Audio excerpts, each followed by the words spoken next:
Il y avait une autorité religieuse à Shiloh. Cette supplique jetée vers le ciel de Anne se heurte à l'inconscience du pouvoir établi. Tandis que cette femme répand devant Dieu l'amertume de son cœur, elle y observe ses lèvres et donne en quelques mots la mesure de son inertie, de son aveuglement, de son sens obtus des réalités spirituelles. Elle a trop bu, cette femme, il s'apprête même à la chasser. Telle est la réaction première de la religion officielle, des représentants attitrés de la tradition et de l'ordre établi. C'est à cela qu'il faut s'attendre, bien-aimés. Quand des enfants de Dieu commencent à sentir peser sur eux le fardeau de la situation spirituelle qui les entoure, quand le spectacle de ce qui se passe au sein de l'Église professante leur devient douloureuse, quand ils se sentent blessés au cœur par l'aveuglement général, la faiblesse, le laisser-aller, le désordre, et qu'ils se sentent incapables d'accepter cet état de choses comme représentant la pensée de Dieu, quand leur être tout entier commence à se révolter contre un tel régime de mort spirituelle et de confusion, qu'arrive-t-il? Une collision. Ils ne tardent pas à entrer en conflit avec les autorités religieuses et à passer pour fanatiques, excentriques, extrémistes, singuliers, tout ce que vous voudrez, choc douloureux.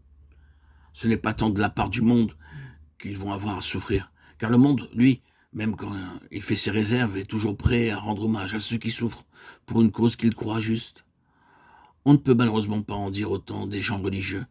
L'ordre de choses officiellement admis ne supporte pas d'être troublé, encore moins d'être violé. Si quelqu'un se prend à examiner de trop près les vrais intérêts du Seigneur, sa préoccupation est commentée avec toutes sortes de déformations et devient presque fatalement suspecte.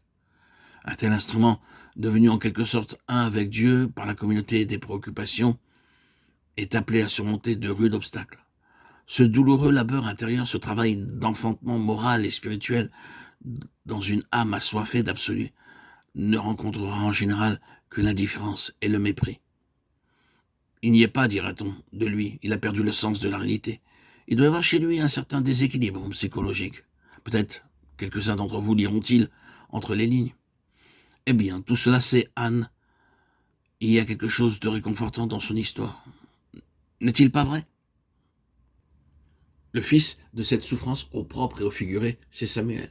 Il est l'aboutissement de ses angoisses, le fruit de cette douloureuse préoccupation spirituelle. Qu'importe maintenant pour Anne les malentendus et les critiques, Samuel est là. Et c'est lui qui va faire le pont, en quelque sorte, entre la situation telle qu'elle est et la situation telle que Dieu la désire.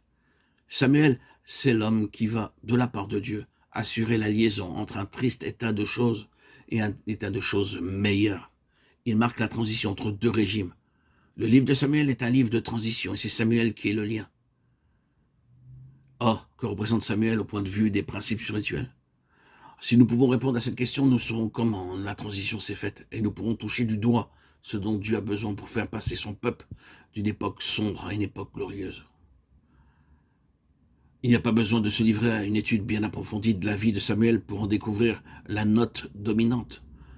Ce que Samuel représente, c'est la place qui appartient à la prière, la puissance de la prière à une époque de transition.